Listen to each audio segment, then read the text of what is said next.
You are listening to the Horse Radio Network, part of the Equine Network family. What a beautiful day for horses in the morning. You are listening to the #1 horse podcast in the world. Here is your entertaining look at the horse world and the people in it.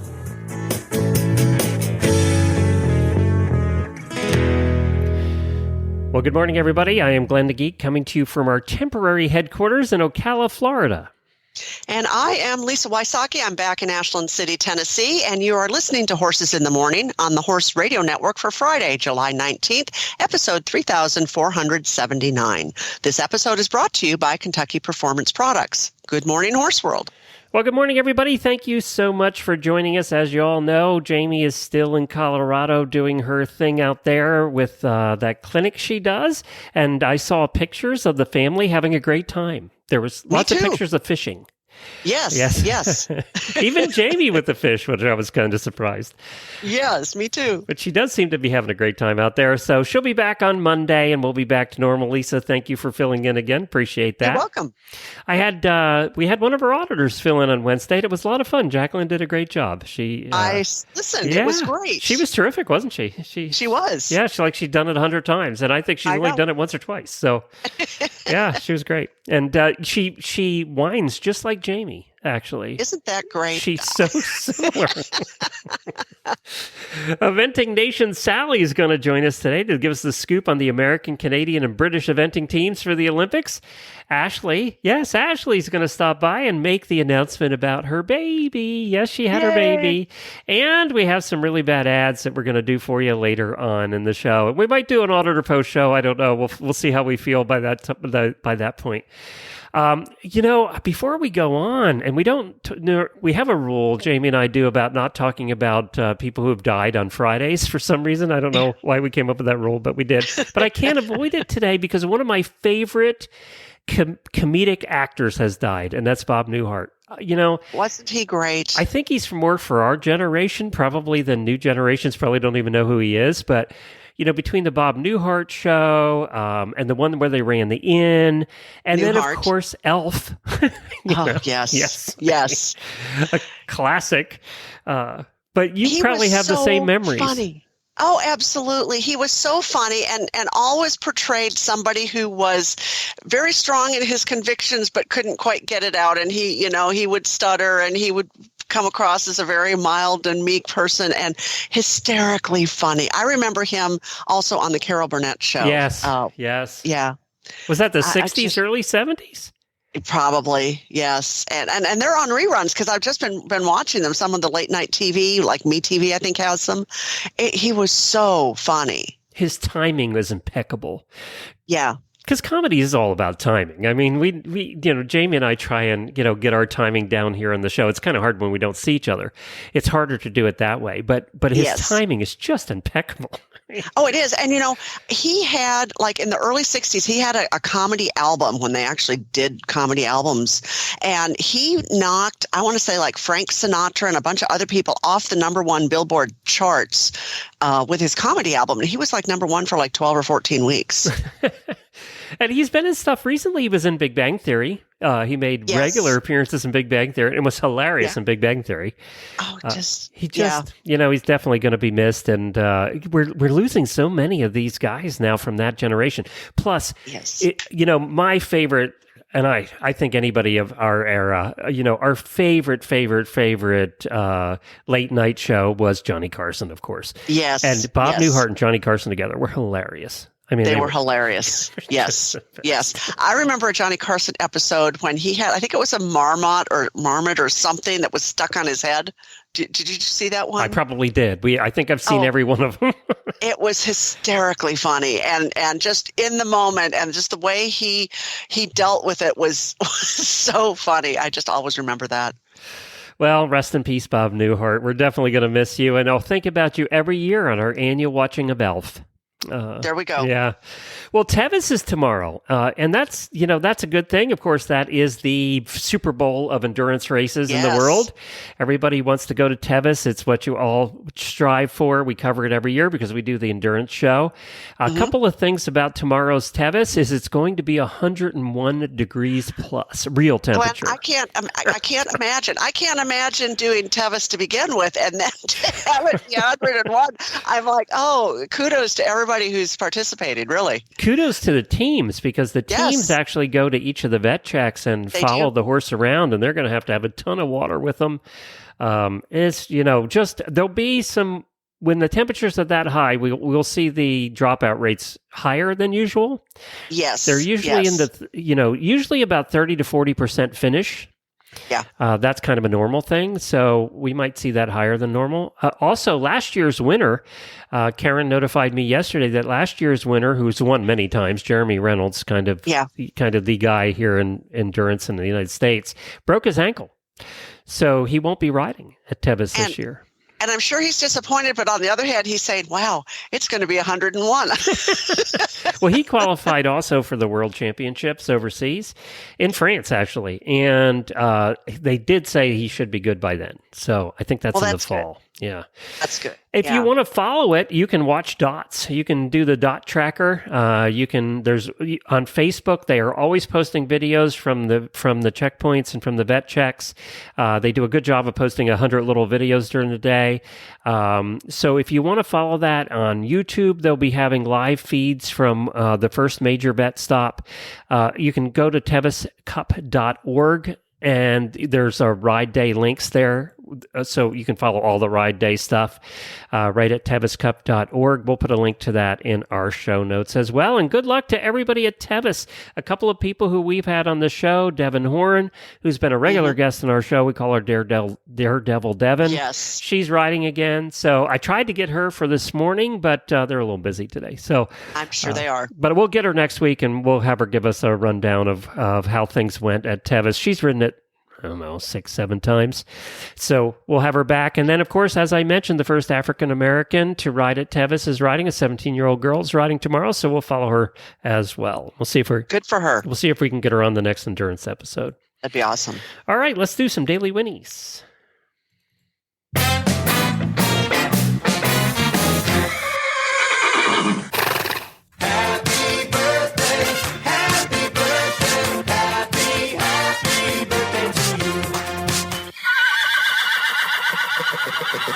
Happy birthday to Jenna Lay, Nicole Hatfield, and Victoria Valensky. Happy birthday to all of you. We hope you have a wonderful weekend. And we have a brand new auditor, Debbie McCautry.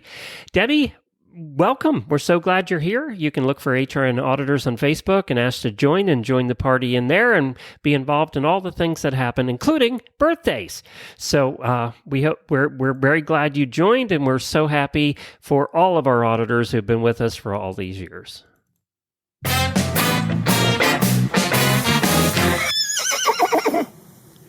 Well, my daily Whinnie goes to Callie Rogers. Callie is our farm manager at Colby's Army. And, I was gone for a couple of weeks. I was up in Minnesota helping my mom. And I think, Glenn, anytime you come back from a vacation, whether you have a farm or maybe you've only been gone for the weekend, I always have a little trepidation when I open the door. We all do. I'm like, okay, is there a snake in my house? Well, not only that, driving down the driveway, you're just cringing, It's like... Yes. I'm like, okay, what was done? What wasn't done, and we just hired Callie full time in May. You have a full time, yay for you! Yeah. Oh yeah, it's been wonderful. You've only waited 20 years for that.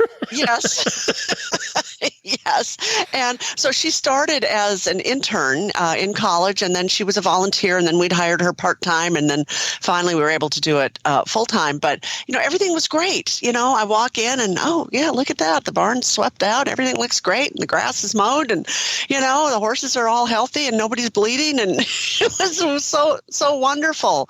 But I always, when I come back from someplace, I'm like, okay, where's the bugs? Where are the lizards? Has the water pipe broken? And who left the air conditioning on? And I'm like, it was just so wonderful. I love how, when you live in the South, like you live in the South, I live in the South, especially Florida, when you come home, you do expect to see, they call them palmetto bugs here in Florida. They're cockroaches. Yes. I mean, it's just a pleasant name for a cockroach. You expect to find a dozen of them everywhere. And when you don't, you go in, we go into the bathroom and you're looking around, and then you go into the kitchen and you're afraid to open cupboards. And then you don't find them and you're saying, okay, where are they hiding? Yeah, they got to be here somewhere. Where are they? I will say, and this isn't a paid sponsorship, but we started getting Orkin years ago. And because we were so sick of finding the surprises every day. Yes.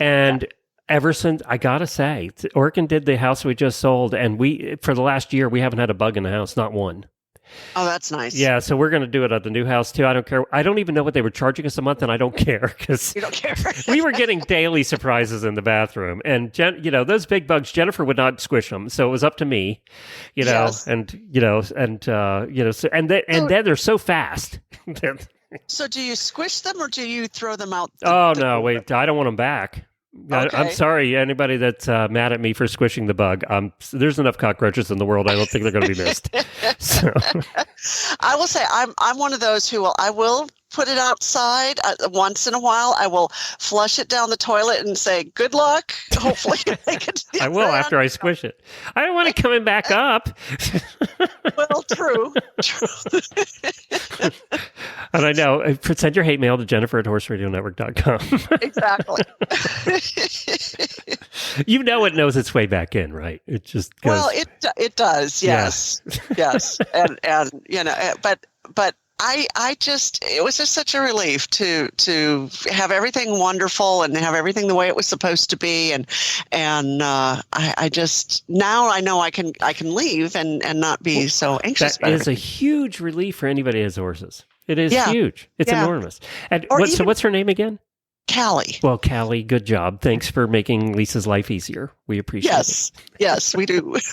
Hey, a couple of things before we get to Ashley, who I miss dearly, by the way. Yes. So we all do. Yeah. Because nothing's getting done. That's why. So World Equestrian Center has bought another almost 1,000 acres here right down the street from where they are now. Seriously? $30 million. Really? What are they doing with it? I don't know.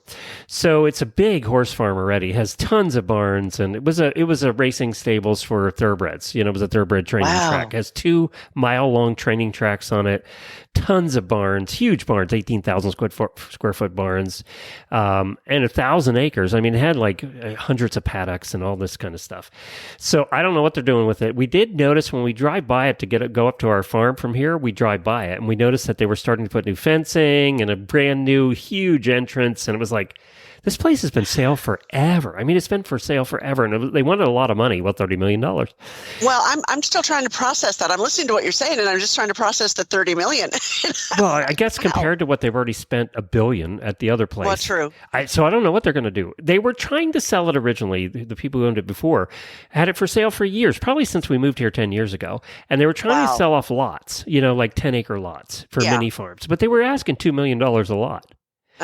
So nobody was buying them. And I think they finally just cut a deal with the World Equestrian Center to buy it for $30 million. And I don't know if they're still going to break it up into lots or if they're going to do something other competition-wise. It is probably about 10 minutes down the same road that they're on, Route 40. Yeah. So I don't know. But you know what? Maybe it'll stay agricultural in some way. Even if they break it up into lots, it'll be horse farms at least, right? Right. And not that would be nice. Not high-density apartment buildings. Yeah, we're losing, I might have said this before, but in Tennessee, there was some study. We're losing in the next 10 years, 2 million acres of farmland just in Tennessee. And I just hate to see these big tracts of land broken up. We used to drive around 20, 30 years ago in Lancaster County and central Pennsylvania, which is farmland, right? It's farmland. And we used to say, well, there's another cornfield shot to hell. And because, and it's still happening. So it does make you It wonder is. where the corn's going to come from. Yeah, or Well, where the exactly. grain's What going, are we where the going to hay's going to eat? come from for our horses. Yes. Yeah. All of that. Well, on a happier note, we're going to be talking a lot about the Palace of Versailles coming up here over the next couple of weeks. Of course, that's where the Olympic equestrian competition's being held, as well as the pentathlon's being held there. And it's being held at Chateau de Versailles, the Palace of Versailles. And, you know, a little bit of the history of that, it began as a hunting lodge built by one of the Louis. There was like 85 Louis, the King Louis in France. And that was in 1623. It was built on a slightly grander scale. They expanded it in 1631. And the estate buildings and the grounds were developed more and more by the sons and grandsons of the Louis from the 1650s through the French Revolution, when the Louis didn't do so well. So that was around the late 1700s. Napoleon resided there. Really? I didn't know that. He apparently lived in one of the smaller houses. He didn't live in the main palace. And he lived there for a while. And then in World War I, there were 2 treaties that were signed there during the war, and to end the war, actually. Yeah. And it was home to the French Parliament for a period of time and the site of presidential elections for 81 years. John D. Rockefeller loved Versailles, and on a visit in 1924, he donated a significant amount of money to boost its preservation. Wow. Rockefeller did a lot for boosting preservation of grand estates around the world. Yes, absolutely. It includes 2,000 acres, 3 major palaces, and a lot of other buildings, including the royal stables. All the Louis were into horses. They all had a passion for horses. So there were 2 riding stables that are situated there. They're enormous. Equestrian art is prevalent throughout the palace and all over the place, actually. There's statues and paintings and all that kind of stuff, chariots and bronze and marble statues and all kinds of stuff about horses. So it's very horse-centric. So it's very appropriate that they're holding the Olympics there. And there are, on average, about 8 million visitors that visit it a year. And wow. They expect there about that won't change for the next couple of months. About 8 million in the next few weeks. Of course, everybody has seen the renderings, and I'll put it in our show notes today, too, of how the main stadium is on that long strip in front of the palace. Yeah. The grand, what do they call it? They have a name for that strip of land. I forget what they call it. But that's where it's going to be. That's going to seat 16,000 in the main grandstands there. They have a stables with 220 stalls, a veterinary clinic, a galloping track, supporting facilities. There's a 3.29-mile eventing course that they built along the Grand Canal, 27 obstacles on the eventing course. I did read from the FEI, just put out they're very concerned about horse safety at this one, obviously, because the world's watching, and there's been a lot of issues with that. So they're putting air conditioning in the stalls. They're going over and beyond. They have a committee assigned to the horse welfare and everything they can do, paddocks and misters and just everything they can do for the horses. Obviously, horses are horses, but let me tell you, they're going over and above to make sure that no horses, are hurt or die during this competition. That's awesome. Well, they know the world's watching. So. Yes. So I'm glad that that's happening. Get this, during the construction for the last 2 years, they have imported 500,000 cubic feet of soil. And I can't even fathom that. I know. And it's all got to be returned to the way it was before or after it's over. So all of it's got to be removed, and it's all got to, all the pretty grass has got to be put back and all of that. So we're going to be seeing a lot of it. I think so. And I think, that to have a palace like that was built in the 1600s, I mean, we don't get that here in the United States, obviously. Right. And I just think it's so cool and that it's been preserved and it's getting worldwide attention. I think that's really amazing. Well, right after this word from Kentucky Performance Products, we're coming back with Ashley. Yes, my partner Ashley here at the Horse Radio Network, who's on maternity leave, had her baby, and she's going to tell us all about it. Frequently asked questions brought to you by Kentucky Performance Products. I know my older horse will benefit from a joint supplement, but can it help my younger horse too? Yes, it can. The joints of young horses experience daily wear and tear that can lead to joint degeneration over time. A well-balanced joint supplement provides the building blocks necessary to support healthy cartilage and synovial fluid so horses stay sounder longer.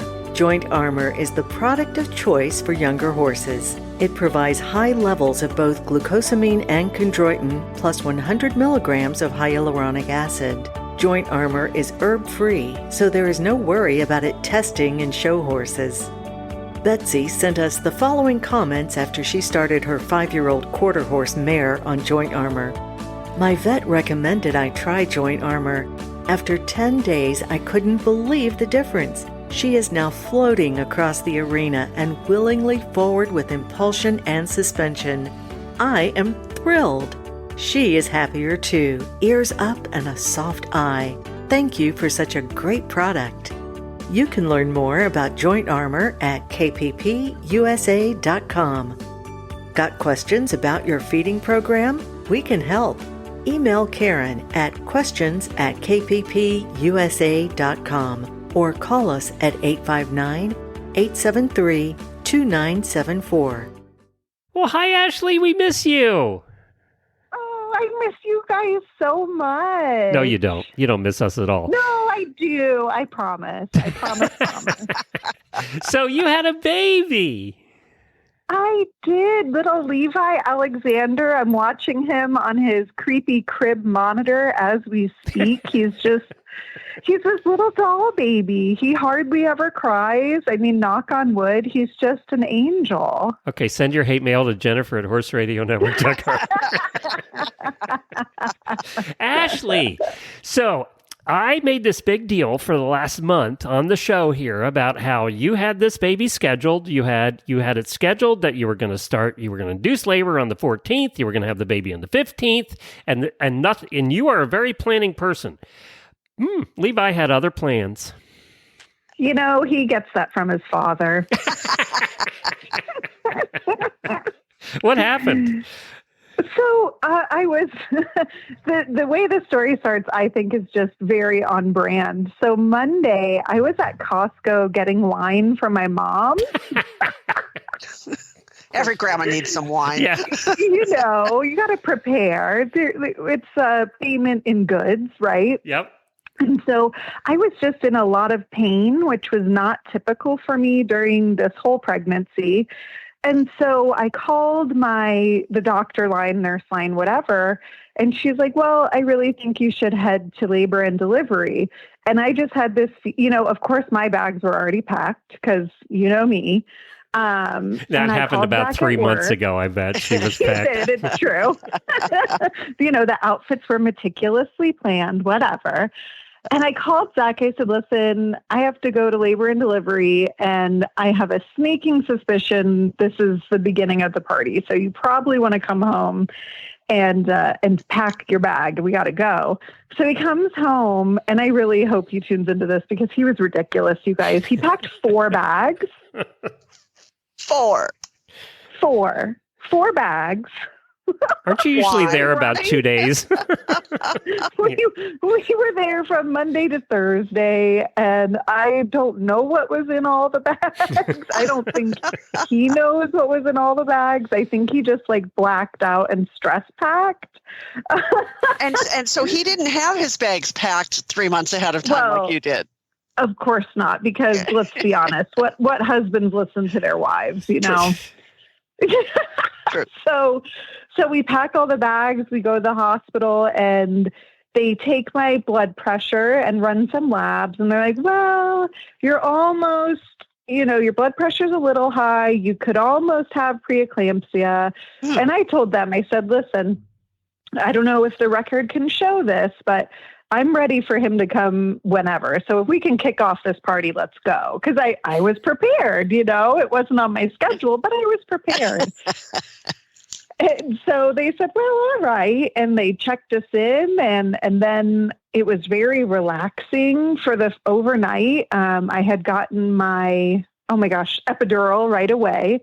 And so I was feeling good. My nurses had hooked up a oil diffuser and fairy lights, and we had music playing. It was wow. It was like a yoga retreat in my hospital room. And so we got a great night's sleep. It was like a spa. And then around 6:30, Levi's heart rate started to drop by half. Oh. So at first they were just kind of repositioning me, and, timing being what it is, the doctor had just given me some Pitocin and told Zach, oh, this usually takes, 6 to 10 hours. So go ahead, go home, take care of the dogs. And we had to call him and be like, just kidding, turn around. It's time to go. And then the baby's heart rate dropped for a second time. And that's when things got really, really scary and crazy. And we rushed off to the OR. And so you had a C-section? And, oh, yes. Yep. But everybody's healthy? We're great. Yeah. And I'm feeling better every day. The baby's perfect. He's gaining weight. He's a very chill dude. He really only cries when we change his diaper. Otherwise, we watched some Housewives this morning, the new episode of Real Housewives of Orange County. He loved that. Corrupting that child already. Yeah. Yeah. And we're just having a great time. Mom came in Friday and she's just been cooking up a storm, and we're hanging out. I've enjoyed some wine. Oh my God, you guys. You've been waiting for that for 9 months. Oh my gosh. Yeah. Oh my God. And my mom even got me a glass that said, I've waited 9 months for this. Well, I'm so happy that everybody's healthy. Thank you. We are too. We're really just having a good time. It's fun. And I know people are probably going to be like cursing at me through their speakers, but we're enjoying it. And so is the baby sleep at night? He's sleeping through, I would say 2 to 3 hour blocks at night. And then Zach will wake up and change him, and then I'll feed him. And so we go back to sleep within 20 minutes or so. It's not so bad. Knock on wood. Sorry, guys. Wow. That'll change. He is not teething yet. It'll all change soon. Yeah. Oh, I'm sure. But for now, we're feeling good. Even the doctor said, wow, you guys look really well put together for first-time newborn parents. I said, well, my mom's in town, so it's the grandma effect. It's not us. Yeah, she hasn't left yet. So Exactly. Well, I am so happy that you guys are all good. We were so relieved when we got the word. And Ashley has given me permission to put a picture of her and the baby in the show notes. So if you want to, by the way, I've gotten more comments on the name Levi because it's such a cool retro name. Why It's Levi? a very cool name. Yeah. I found naming a boy really hard. Zach and I made an agreement years ago. If we had a girl, Zach would name it. If we had a boy, I would get to name it. And I just hated all of the boy names. And so my friend recommended this app that's basically Tinder for baby names. Swipe right, swipe left. There you go. Yes. And you have an account and your partner has an account. And so then it captures a list of everybody who you swipe whichever direction's good, because, I've never been on these dating apps. But so we both had swiped on Levi, and I loved it. I did some research, and it's an old Hebrew name, and I just like the sound of it. It sounded cool. It is cool. Yeah. Oh, I'm so glad everybody else thinks so, because there's some wild names out there. One of the ones on the app was Egbert. That was a... I don't see Egbert coming. I see Levi coming back. I don't see Egbert coming back. No. Egbert. No. Glenn's not coming back either. There hasn't been anybody named Glenn in years. So... Well, that handsome actor, his name is Glenn, but he only has the one N. In the Twisters movie, I saw him on TV, and I said, oh, there's a Glenn. Yeah, but he's 20 years old or older. So, yeah, that's true. I mean, think about it. They're still naming people Lisa, and they're still naming people Ashley, but yes, Glenn's kind of out of style. Well, the few and the proud, Glennie, the few and the proud. Well, congratulations. Give Levi a kiss for us, okay? We will. You guys take care. I miss you, and don't worry, I'm always lurking around the auditor room. Okay, sounds good. Thanks, Ashley. Talk to you soon. Take care, Bye-bye. guys. Well, she sounds really happy. Yes, absolutely. I mean, for first-time parents, as the doctor said, holy cow. Yeah, and for having a C-section, I mean, they basically cut you in half. So, yes, good for her for being this well. And she actually a couple days after she was doing good. So, so good for her. And you know what? Her husband is military, and they get 3 months off now. Yes, isn't that great? That never happened before. Seriously. No. You got maybe a week. If that. Yeah. All right, let's hear from one of our terrific sponsors, and then we're going to go to Sally Spickard of Eventing Nation with a preview of the Olympic teams on the eventing side. If you want a preview of the Olympic teams on dressage and show jumping, we have shows for that. The Dressage Radio Show and the Show Jumping Show. You can find both of those on your podcast player, and they'll be talking about those, so we thought we'd cover eventing over here with Sally. For first-time horse owners and new riders, finding the information and support you need can be challenging. That's why Equine Network has partnered with Sentinel and Absorbine to bring you My New Horse. From important horsekeeping information and how-to videos to social media communities, exclusive experiences, and more, My New Horse is your one-stop shop for riders of all levels and disciplines looking for easy-to-understand horse care information and guidance. Start your horse ownership journey today. Visit mynewhorse.com. Well, Sally, thanks for joining us. When do you head off to France? I leave on Tuesday evening, so just in a couple days here. By Tuesday evening, they might have the flights figured out after today. You know what? I was actually supposed to go to London tomorrow. I was going to do like a little fun trip before and then drive down, but I was like, I think it's pretty fortuitous. I decided not to do that. Yeah, I think it is too. Made it. You'd still only get there by Tuesday. So. Yeah, exactly. So I wanted to get you on one last time, and we're going to try and get you on while you're over there at some point, but I know that's going to be a little, with the time change and you being so busy, it might be difficult. So we thought we'd try and get you on to go over maybe the three teams that we'll cover today are U.S., Canadian, and the British team. And I think that between those three teams, you're going to, one of them's hitting the podium. So let's talk about the U.S. team. Who's on it? Who we're going to watch? What's going on? Sure. Well, the U.S. team has, I'm really excited about it. I think the U.S. program in the last, couple of Olympic and championship cycles has really come into their own. There's been a dedicated effort to improve and increase the amount of opportunity available to produce horses and riders. And we also have just a plethora of people. It was really exciting leading up to the team selection because we didn't really know who was going to be on it, especially, some of you might remember around Kentucky 3-day event this year, we had two very prolific horses drop out of the race, which was My Bomb, Tammy Smith's Kentucky winner, and then Chintonic HS, who was Will Coleman's arguably top horse. And both of them had minor injuries in April that, made them just take some extra caution. Both of them are totally fine. They're back in action and riding and that sort of thing. But it really changed the makeup of the team. So it really blew the race wide open in many respects. So, now we've got Will Coleman still on the team with Off the Record, who won Aachen in 2021. And that was the first American to win that event, which was really exciting. Timmy, as he's known in the barn, was also Will's world championship partner in Pretoni in 2022, where Team USA won silver. So just a really, really consistent pair. I mean, this is the most experienced pair together on the team for sure. And then you've got that's Boyd an Martin. Irish sport horse, right?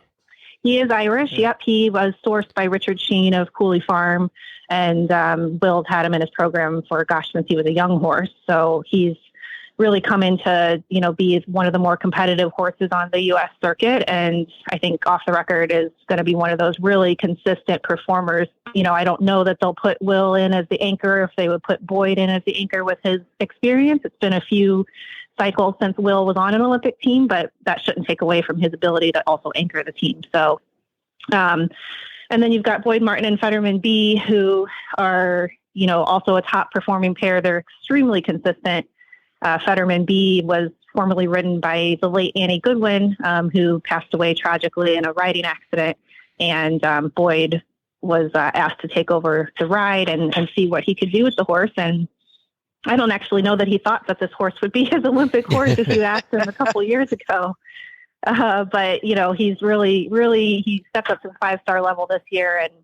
Boyd took kind of a unique approach this year. He always has done a 5-star heading to the Olympics, but this year he decided he was going to lay off and do 4-star shorts instead and hope that his body of work would help him get selected. And it certainly paid off. I mean, he said in hindsight, it was a great decision, but in the moment it was quite nerve-wracking to do something so different. And then you've got our Pan Am's individual gold medalist, Carolyn Pamuchu, who is a first-time Olympian. She's also got one of the youngest horses in the field at 9 years old. It's HSH Blake, who was sourced in Ireland as a young horse by Caroline's business partner, Kelly Hutchinson. And that horse they call him a unicorn. If you ever ask them about him, he has ticked every single box coming up the levels.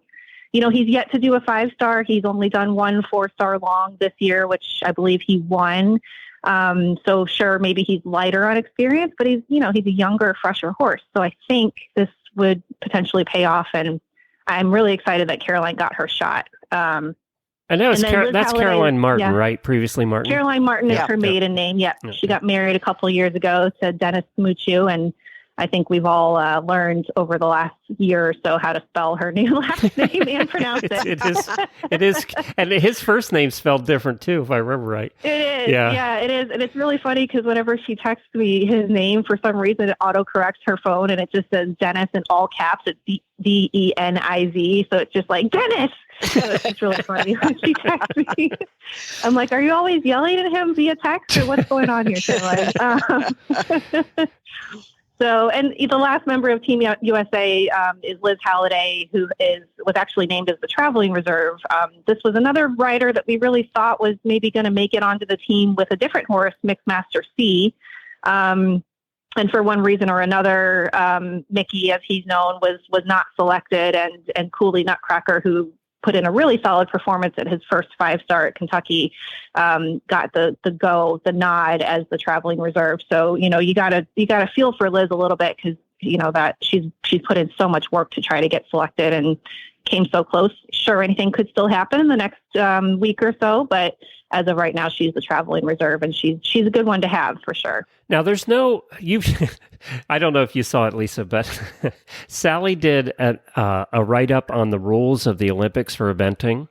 Oh, I did see that. It's a freaking nightmare. I mean, it's just... that is a great way to... It's like 12 committees who didn't talk to each other put the rules together. Yes. Oh, my God. So there's no individual rider, right? It's just the team. No. Okay. Yeah, it's just a team. Now, there are individuals. There's about 17 individuals representing about 11 or 12 countries. So that was given out based on basically FEI rankings in the different regions around the world. So there are a handful of individuals, but not for the team that the nations that are sending teams. Gotcha. Let's it's wild. Let's switch to the Canadian team, and one of my favorite riders. Everybody knows that I have a soft spot for Jessica Phoenix because we've been following her since the World Equestrian Games in 2010. She was our spotlight rider back then. We got to know her when she was like 12, I think, back then. Oh my gosh. She was pretty young. So she's on the team, the Canadian team. Yeah, she is a force to be reckoned with, that's for sure. I mean, Jessica Phoenix has been going to these championships for almost as long as I've been following eventing, but she's also a multi-Pan American Games medalist. She's got a wealth of 5-star experience, and I think she had about 12 horses qualified for Paris this year.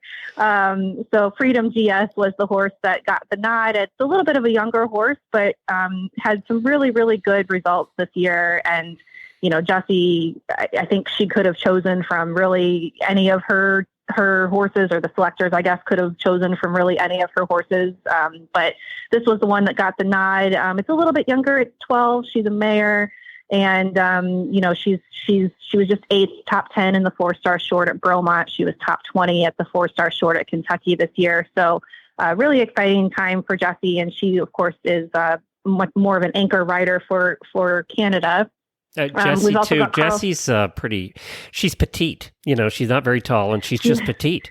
And she looks like she does look like she's 12 riding any horse, because she's so petite up there. She's like, I know, but she's a badass. She's come back from some incredible injuries. She's had some children, and she has never not been seen with a smile on her face, I don't think. So I just, I really look up to her. She's she's very gritty is what I would describe her as. Definitely. Yep. Who else is on the team? So, we've got Carl Slezak, who's a Canadian Pan American Games athlete. He also went to World Championships for Canada in 2022 with a different horse. This mare, Hot Bobo, is one of my favorite horses. I absolutely love her. And I think this was one of the, if you want to call it a shoe-in for the Canadian team this year, she was definitely one of them. And, Carl's just one of my favorite people, honestly. He's just got such a great personality, and he works hard. He doesn't have a ton of horses, but he and his wife, Catlin, really run their operation intentionally, and they base full-time in Florida, so very dedicated to the cause. And that's one of his horses, right? He owns that one. It is one of his horses. She came from Ireland, and he's produced her kind of all the way up from being a younger horse. And I don't know that I'm putting Canada into medal. I think their program is still very much growing. It's in a really good place right now. They had a high performance advisory group that was installed in 2021 or so. And they brought in Rebecca Howard, who's also an Olympian, to help advise and coach the team. And, it was really cool because this year with Canada, it was another situation where they actually had more than the 4 people that they would have chosen to choose from. And I think that's always a really exciting thing to know that you've got more than just a few horses to choose from to go to something like the Olympics. And then you've got Colleen Loach, who's an Olympian herself, on the bench. You've got her as the traveling reserve with Effie Goldeneye. So, that just demonstrates the amount of depth that they feel they have right now. And then there's the team that we do have a shot of seeing on the podium. Just a small chance. Yeah. The British. Let's talk about the British. Yeah, the British are, of course, the defending gold medal winning team in Tokyo.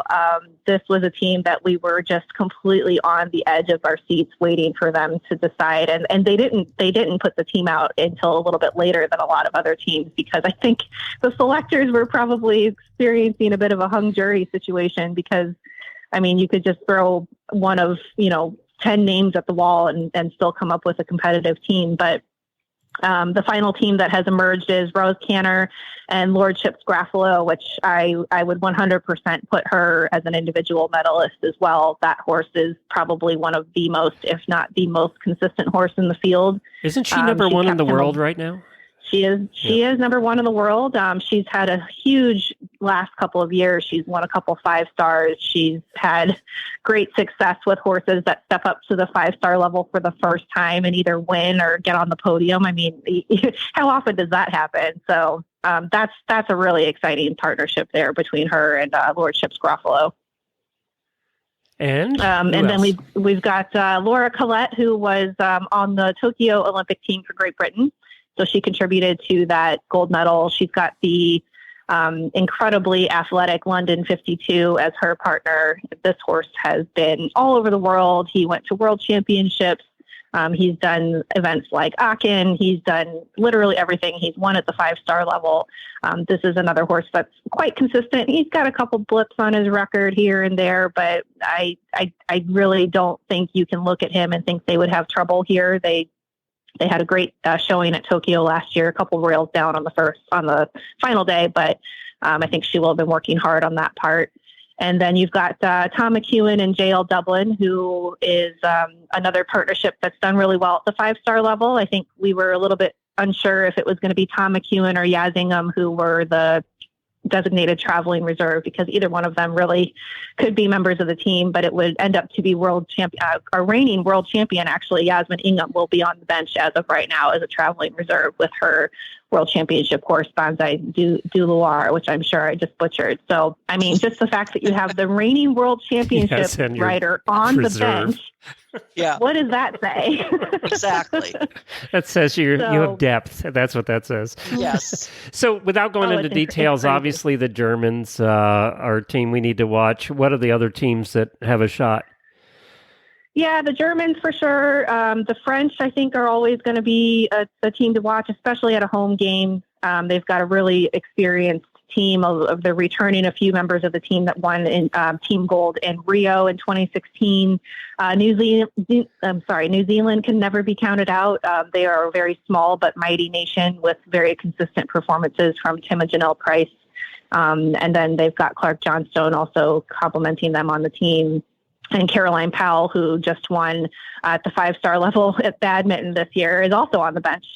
So we've got some crazy depth with New Zealand. I think Japan could definitely be up there.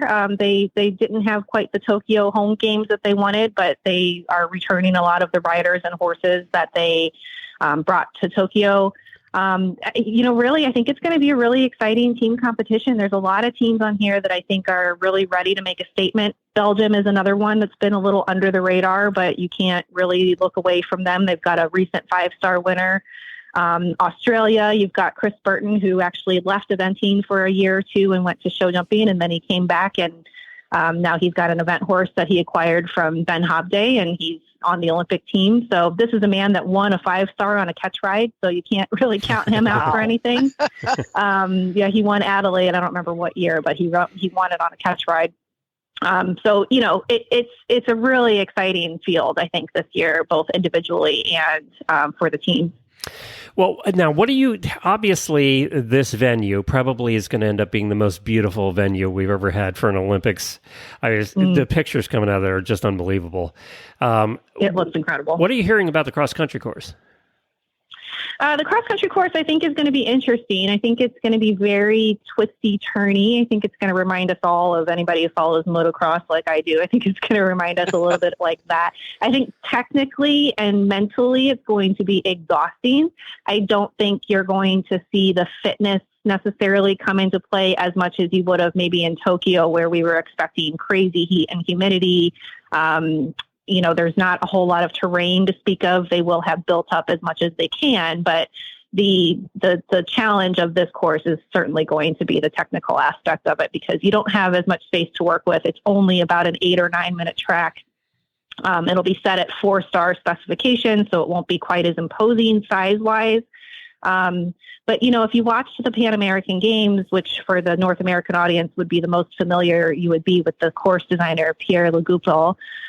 He designed the Pan American cross-country course, and it was, I wasn't there, but it looked like a quite similar piece of ground, a little smaller, pretty flat.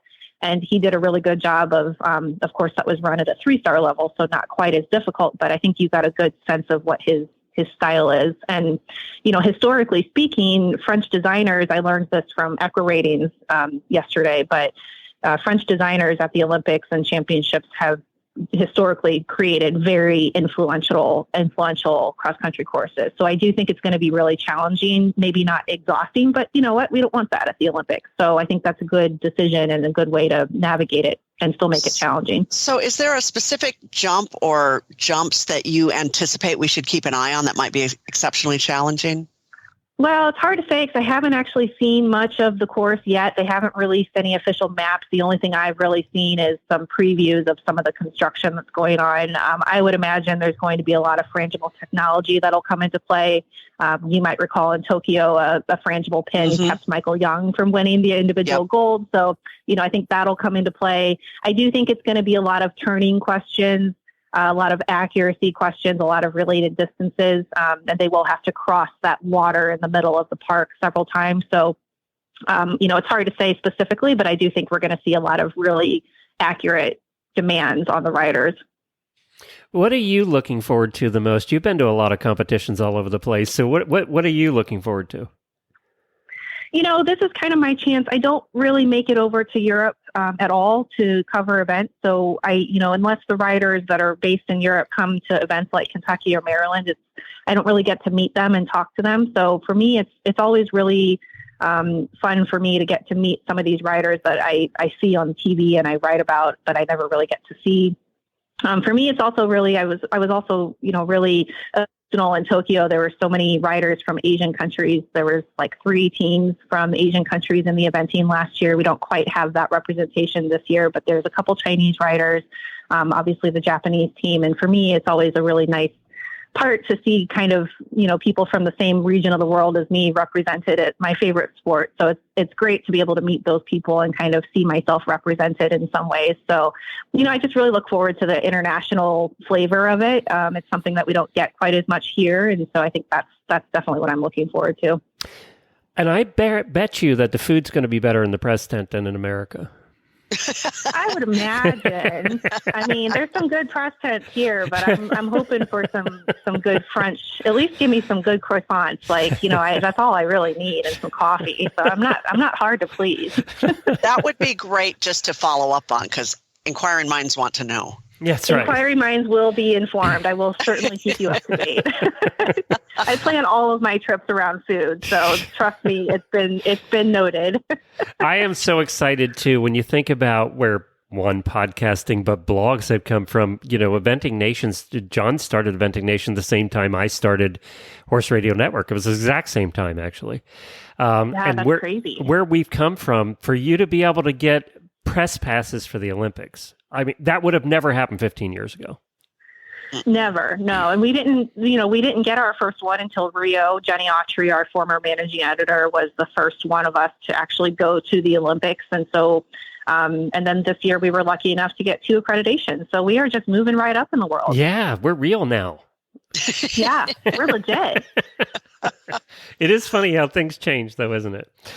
It is. Well, a little horse blog. Everybody, horse radio station. That's right. You need to go to eventingnation.com to follow all the Olympic coverage. Sally will be going crazy over there. They always post videos. You'll probably have good internet, so you'll be able to do this job. But there'll be articles, videos, and just keep up with it. Head to Eventing Nation. Anything else you want to tell the people? No, I don't think so. Our sister site, Horse Nation, it's just horsenation.com. They won't be covering the other sports as heavily, but they will be having daily Olympic happy hour recaps. They will also be helping us out with timetables for all the sports. So if you're looking to follow dressage and show jumping, definitely check those out. Check out Horse Nation as well as Eventing Nation, which will be heavily focused on the eventing, of course. All right. I'm so excited for you. Go have a blast. Thank you, guys. I'll talk to you soon. All right. Maybe we'll catch up with you there if we can work out a time. Yeah, absolutely. Happy to help. All right. Thanks, Sally. Talk to you soon. All right. Thank you, Bye-bye. guys. Bye. It is pretty cool when you think about it. I mean, we had trouble getting press passes for shows here. Oh, yeah. Yeah. Going from not that long ago when nobody knew what a podcast was. Or a blog. Or a blog. Exactly. Which is what Eventing Nation was. I mean, then. Yeah. So that's very cool. And Sally's so good at explaining things. I love her. Oh, I'd just like to ride along in her suitcase, you know? Yeah, she's great. Well, as horse owners, we have an unlimited supply of love for our animals, but we tend to underestimate the cost of their vet care. Routine and unexpected expenses can quickly add up, making it hard to keep pace. Wouldn't it feel great to always be prepared with budget-friendly ways to manage the costs? You know more about that than most people. The Care Credit Health and Animal Care Credit Card can give you the financial peace of mind that you're looking for. With flexible financing from Care Credit, you can get the care your horses need, as well as all the pets in your family, and then pay over time in easy monthly payments. You can use Care Credit at more than 25,000 veterinary hospitals that accept the card, and use it to pay for everything from diagnostics to surgery to wellness exams and routine care. Care Credit, it's your card for the lifetime of care. Subject to credit approval. To learn more and apply, visit carecredit.com/horses. carecredit.com/horses. And I wanted to say that we've been getting some questions on this, and I got somebody from Care Credit who's also a horse person to do an interview that we're going to post in the next couple of weeks that kind of explains exactly how it works.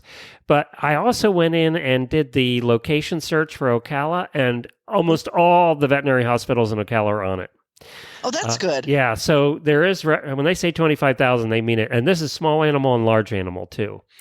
That's wonderful. Yeah, we're actually going to apply because you never know when that $5,000 vet bill is going to show up. You don't ever know, and it happens just in a second. And they do have various plans that she'll talk about. So if you want to check it out and look into it, it's carecredit.com/horses. Well, you know what? It's that time. We've gone a little long today because of Sally, but she was so fast. I didn't want to, the Olympics are so exciting. Oh, no, it was so fascinating. I wanted to keep it going, but you know what? We have to do this. If you ain't met one by now, you're bound to sooner or later. He says one thing and he means another, but hey, he can't help it. He's a horse trader. Horse trading. Well, it's a laissez-faire. Let the buyer beware. Horse trading. They tell a low-down lie with a sincere stare. Horse trading. Well, if they're talking in circles and the deal ain't square, he's a master in the fine art of persuading, horse trading. That's right. It's that time of the week when we do some really bad ads. Listeners submit ads from Craigslist or Facebook or somewhere around the internet, and we just have a little bit of fun with them, usually involving horses or farms.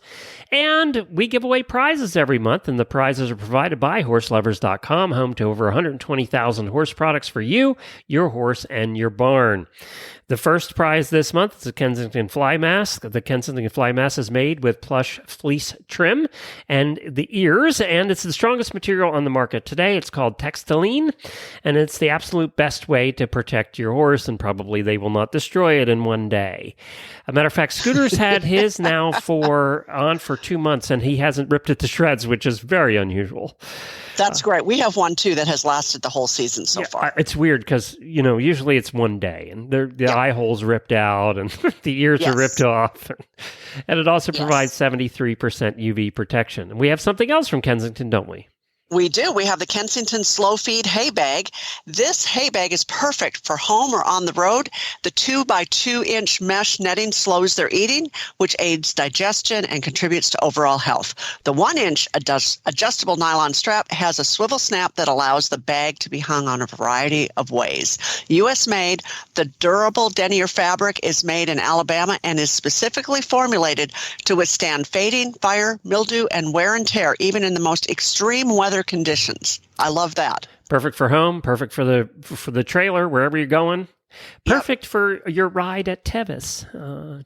Perfect, yes. Or overseas in Paris. So we wanted to remind you, Jennifer wanted me to remind you that send the ads into Jennifer@horseradionetwork.com, and links to Facebook ads usually don't work because either the ad's down or she doesn't have access to the page. So definitely send us screenshots. That's the best way to do it. And you have the first one. I do. This one is from Sandra. In search of full-size hunter bridle with braided reins, 5 1/4-inch D, whatever martingale is most popular in Hunterland. I event, and I have no idea what I'm doing. At least she's honest. They usually go the other way from hunter to eventer. I know. Yeah. I have bougie taste on a babe, I accidentally got another horse budget. Pick of my happy accident for the algorithm tax. So, there's a picture of a horse. Yeah, picture of a nice horse. So at least she's honest. I don't have any idea what I'm doing. That's a beautiful farm she got there, too. Yes, it is. I was looking at the fence. Yeah. I'm going, wow. Yeah, that's a nice farm. Here. Kelly sent this one in, 3 sides of a garage. Oh. Okay, 300 pounds. That's from Europe, probably. UK. It's from the UK. Yeah. We have a garage, front, one side, and the back, suitable to join onto the side of a house or existing wall, made of concrete slabs bolted together. Unbolted and taken away. This sounds like a lot of work. Oh, my goodness. Has a door, 2 windows, and a sliding front door. The size is 5 meters by 2.5 meters by 2 meters. It has no roof. Oh, my goodness. Well, it's not really a garage. It doesn't have a roof and only has 3 sides. It's more of a, not even a run-in shed. I mean, it's just... Can you imagine lifting or moving those concrete slabs? It's just walls. That's all it is. It's just walls. It's not even a building. Walls. But so you could buy your own concrete block and do it yourself and not have to take it apart. And not have to move it. Yes, exactly. Yes, and not have to pay 300 pounds for the privilege of moving it. That's exactly right. Well, yeah. Okay. Good luck selling that. Yeah. Yep. Maggie sent in the next one. Sale, quarter, $2,000, Beaumont, California. Gender, gelding. Age, 3 years. Height, 14 hands. Color, bay. Quarter horse. Ridden 2 times a week, adult rider, no kids, strong, very athletic. Yes. And so, okay, we all have the picture of this horse, right? Yes. Yeah, this is a horse who's going to bolt or buck or, Did you see the picture down below? I did, yes. So the picture is of the horse's body and legs, no head. You can't see the top of the rider, and the horse looks like it's about ready to buck. Looks like a Pasofino. Really with the legs moving really fast. It's a picture, but that's the it's about ready to buck the guy off. Is what it's about. Yeah, the head's way up high, weight shifted way back. Yeah. You see, the only thing you can see of the horse's face is the mouth, and he's yanking on the bit. Yeah. There's a reason they didn't show the top of this horse. Exactly. Yeah. Fire-breathing dragon. Mackenzie sent this one in. It's our trailer of the week. Ooh. Buy one. Let me do this again. Buy one, get one. Buy the horse, get the trailer for free. Another one where it's a beautiful picture of the round-fronted baby blue trailer. This one actually, the air has tires. It's not falling apart. It's not completely rust. It actually has a hitch that looks like it's connected, all the chains dragging the ground. But the horse you get, you can't see the face again. You only see the partially the body. Or the butt. But Glenn, come on. The trailer only has one axle and no roof, and it has slats for sides. Yeah, but that's better than most of them we see. Well, this is true. I like how they highlighted in the picture the trailer and not the horse. Yes. You know nothing about the horse. No, we don't know a thing about the horse. Here she is, chestnut. No price either. I don't really know. That's exactly what I was going to say. No price. So, that's interesting. I don't even know that I would use that trailer to haul, I don't know, furniture. Maybe minis. Well, I don't know. I think if I had a mini, they'd stick their foot through the... Yeah, that's true. They'd rear up and stick the foot through the side. I was thinking goats. It's a very air-conditioned trailer. There you go. Got that going for it. Yeah, okay. If it rains, you're going to have trouble, though, because everybody's getting wet. There's no roof. Yes. And if you have a flat, just forget it, because there's only one axle. Yeah, okay.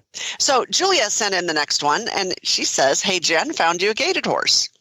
So Arkansas Nags 1500. There's a Facebook group Facebook for everything. Page. Yep, there is. And, just amazing. At least they're honest. Well, yeah, this is true. 14-year-old MFT times TWH. So I'm thinking that's Missouri Foxtrotter with Tennessee Walking Horse Cross. Gelded a little over 2 years ago. I wonder why that's important. Practically untouched. Very buddy sound in any way, has been haltered 1 million times, but picks the days he wants to be messed with. Had a saddle on him once about 3 years ago. Never been on a trailer or near one for that matter. Motivated seller. I got to make sure Jennifer wasn't looking at that one. I got to really make sure about that. Yes. Oh, my goodness. So the reason she said he was gelded 2 years ago is because the saddle was on 3 years ago. 3 years ago. Now, we haven't done anything with him since because he doesn't really like to be touched a whole lot. No, he's still a little stallion-y after 2 years. Yes. Emily sent the next one. Now, usually these are from Alaska because Emily's in Alaska. Murphy the Honksy Dunksy is a look... This is a tough one. Murphy the Honksy Dunksy is looking for a new place to he his haws. He is coming 3 years old, stands about 42 inches at the wither. He is still a jack. Although we haven't noticed that interfere with his personality at all. But you could geld him. Probably a good idea. Yeah. Murphy is a sweetheart, but has his stubborn moments and would benefit from a job, dedicated companion, etc. Brought him up for my parents a few years ago, but they aren't getting out of the Brought him up for my parents a few years ago, but they are getting out of livestock. His companions have since found new places, and I'm helping them to rehome Murphy.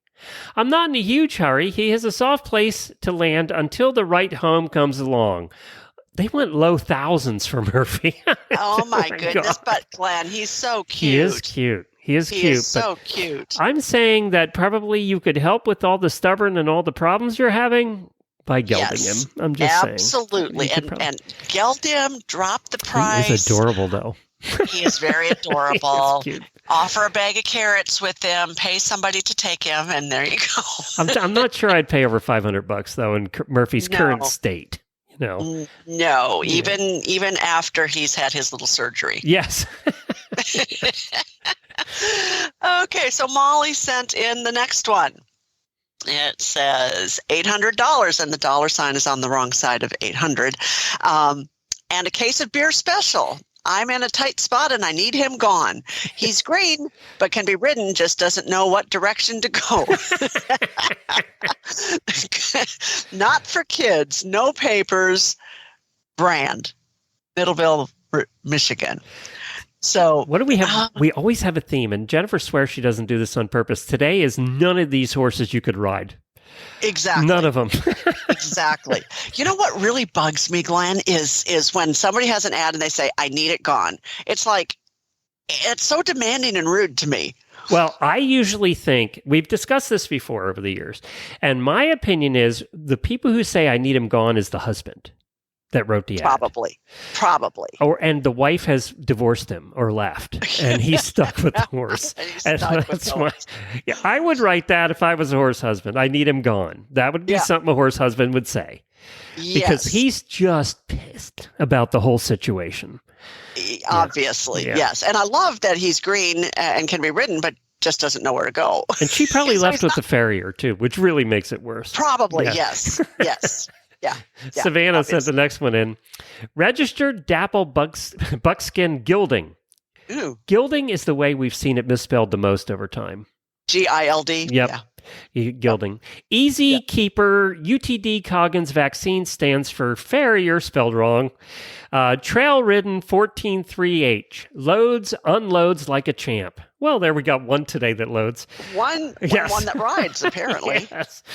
Contact Michael. PM for details. Located in Hernando, Mississippi. Oh, this guy looks like he's from Mississippi, too. He does, but, he's smiling, and he's like, haha, come take my horse. Oh, I wish I could get bigger on the picture, because he actually put the bloodlines in there. Let me see if I can get a picture on it, because these are always good. Yes. He's a son of Peppy Jewel. Okay. Out of Pirate Woody. And Hypertensive L.E. Jewel.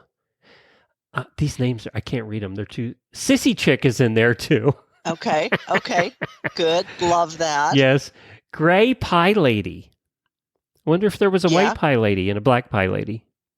There might have been. I don't Chestnut pie lady. Brown pie lady. Cherry pie lady. Yeah. Yeah, strawberry pie lady. Anyway, thank you, Savannah, for that one. Yes. Okay, so May sent in the next one, and it says, Peggy Sue for sale. Won't be, letter B, begged yearling filly, sheer, SHEAR quality. It's self, 4 whites, stunning Palomino by Rolex, and Daniel Cobb, Westlake, chocolate splash mare. She's fat as and in prime condition. Considering been turned out, halter broke, very kind filly, gentle with real potential. No punctuation whatsoever. No idea what you said. All I got was Peggy Sue's for sale. That's what I got. I don't know either. Another one that you can't ride. Another one that you can't ride, but she looks a little to me like a halflinger, but she kind of does, actually. Yeah. She's kind of cute. Maybe a little chunky, but for a yearling. But I like chunky ponies. Okay, well, obviously. I like chunky ponies. Scooter is so mad about wearing his muzzle right now. Oh, he's so mad. When I walk out, because we're at the boarding stable now, so we see him every day. And I walk out in the morning, and he's standing there at the fence, banging his muzzle on the fence. We got him a new muzzle that he hasn't managed to shred in a week. And that's just pissing him off even more. So he's just mad. Face at the last one in. Oh, this guy. We can answer this ad. Looking for cheap. Look at this. He's looking for cheap, wild, not broke ponies. We just listed 10 of them right above. Yes. More they buck, the better. We have ponies for you. Yes. We could be the matchmaker here. No matter on color or gender, 12-year-old needs them to what? 12-year-old needs them to practice on. So he's a rodeo kid. I guess. Yeah, I hope. He's a rodeo kid. Yeah. Or that or they don't like the 12-year-old. One or the other. Hopefully they're listening, because holy cow, we can just load him right up. Yeah. I mean, right there's Peggy Sue. Yeah. Right there's a dapple buckskin gilding that they could have. A donkey. You only have to go to Alaska. Yeah. A Buddy Sour and Tennessee walking horse. We've got the trailer, Glenn. Oh, yes, that's Yeah. perfect. Yeah. Yeah. You need to listen to the absolutely. show, whoever you are, but I'm really Yes. concerned about the 12-year-old riding all of these. Although maybe it's just a little daredevil. Could be. Yeah. Or they And I don't like that the they kid said at all. One or the Ponies other. and not horses, so it's little, so you don't have all that far to fall. That's true. That's true. Well, the little halflinger Daniel Cobb Westlake will be perfect. for that. Perfect. Yes. Yes. All right. Well, thank you so much for listening to today's show. Thank you, Lisa, for filling in as usual. Where can people find your books and all you do?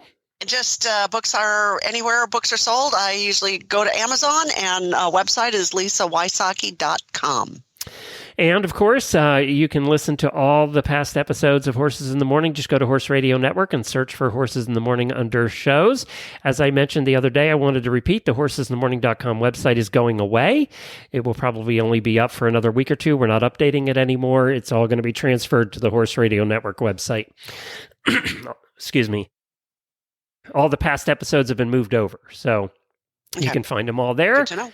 Jamie will be back on Monday, hopefully. She can. Well, she's driving, so she'll be home. Yes, she'll be there. Yeah. I was thinking if she can get a flight, but she's driving. She can be glad she's driving this time. Yes. And we'll look forward to having a full week for you next week. And we're not going to do a post show. We've run a little long today, so we'll talk to you all on Monday. Thank you, Lisa. We'll talk to you soon. Bye.